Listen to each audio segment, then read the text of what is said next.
دیکھو اللہ تعالیٰ نے انسان کو پیدا کیا، کوئی کافر کے گھر میں پیدا ہوتا ہے، کوئی مسلمان کے گھر میں پیدا ہوتا ہے، لیکن اللہ نے عقل بھی دی ہے نا، بالغ ہونے کے بعد اس کو سوچنے کا اللہ موقع دیتے ہیں کہ صحیح کیا ہے اور غلط کیا ہے. یہ امتحان سب کے لیے ہے. تو جو اس امتحان میں کامیاب ہو وہ جنت میں جائے گا، جو اس امتحان میں ناکام ہو وہ جہنم میں جائے گا.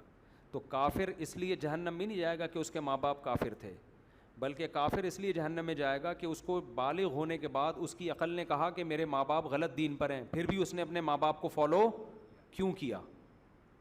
آپ کہہ سکتے ہیں وہ مجبور تھا، جیسے میں نے بتایا نا کہ ہندو لڑکی مسلمان ہوئی، ہندوؤں نے ٹانگیں توڑ کے اس کو قتل ہی کر دیا، یہ رپورٹ آئی ہے میرے پاس.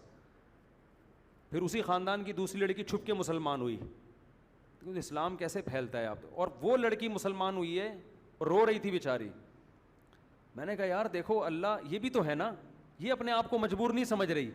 تو میں نے اس سے پوچھا بہن آپ کو کیسے خیال آیا؟ اس نے کہا کہ بھائی اس کے جو ریلیٹو تھے انہوں نے بتایا کہ شروع سے کہہ رہی دماغ میں یہ بات ہماری اٹکتی تھی کہ یہ پتھر جن کو ہم اپنے ہاتھوں سے بناتے ہیں یہ کیسے ہماری بگڑی بنا سکتے ہیں.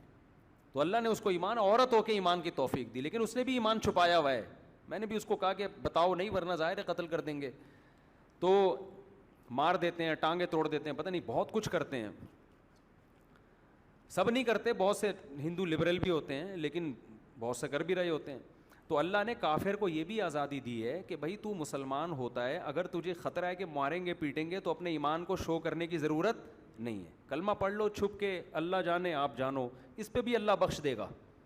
کتنی آسانی دے دی نا کہ موت کا خطرہ ہو یا بہت زیادہ مار پیٹ کا خطرہ ہو تو اللہ کے سامنے اناؤنس کر دے اور اپنے ایمان کو لوگوں سے چھپا لے. مکہ میں بہت سے صحابہ مسلمان ہوئے تھے لیکن انہوں نے اپنے ایمان کو چھپایا ہوا تھا، ظاہر نہیں کیا تھا کیونکہ قتل ہونے کا خطرہ تھا.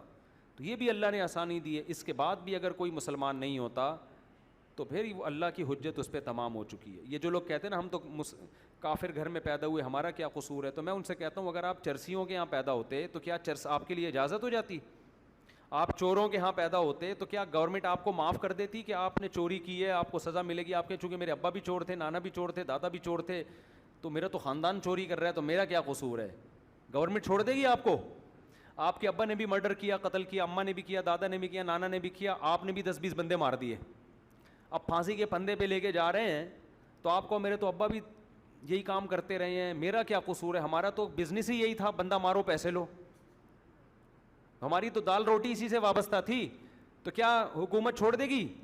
حکومت کہے گی کیا تمہیں پتہ نہیں تھا کہ یہ غلط ہے؟ تو اسی طرح بھائی جب حکومت نہیں چھوڑتی اللہ بھی نہیں چھوڑے گا. ہاں اللہ نے یہ اجازت دے دی ہے کہ ایمان کو چھپا سکتے ہو جب تک مجبوری ہے، جہاں مجبوری ختم پھر چھپانے کی اجازت نہیں ہے.